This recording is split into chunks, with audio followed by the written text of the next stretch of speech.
টানা ৬ দিন ধরে দাবানলের আগুনে পুড়ছে লস অ্যাঞ্জেলেস। মৃতের সংখ্যা দাঁড়িয়েছে ২৪। তীব্র বাতাসের কারণে আগুন আরও ছড়িয়ে পড়ার আশঙ্কা দেখা দিয়েছে। এরই মধ্যে চলছে ব্যাপক লুটপাট। বার্তা সংস্থা রয়টার্স আজ সোমবার এক প্রতিবেদনে এসব তথ্য জানিয়েছে।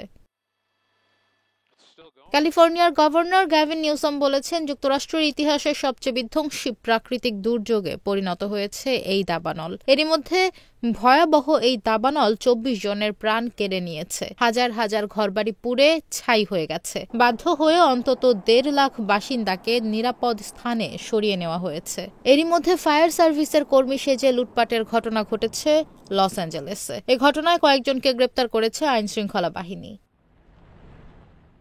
গত মঙ্গলবার থেকে ক্যালিফোর্নিয়া অঙ্গরাজ্যের লস অ্যাঞ্জেলেসে আলাদা আলাদা ৬টি দাবানল ছড়িয়ে পড়ে। এর মধ্যে ২টি দাবানল খানিকটা নিয়ন্ত্রণে আনা গেলেও বাকি ৪টি দাবানল এখনও ভয়াবহভাবে ছড়িয়ে পড়ছে। মার্কিন সংবাদ মাধ্যমগুলো বলছে, প্যালিসেডস দাবানল আরও ১,০০০ একর এলাকায় ছড়িয়েছে। ক্যালিফোর্নিয়ার ফায়ার সার্ভিস জানিয়েছে, এখন পর্যন্ত প্যালিসেডস দাবানল মাত্র ১১% নিয়ন্ত্রণে আনা গেছে।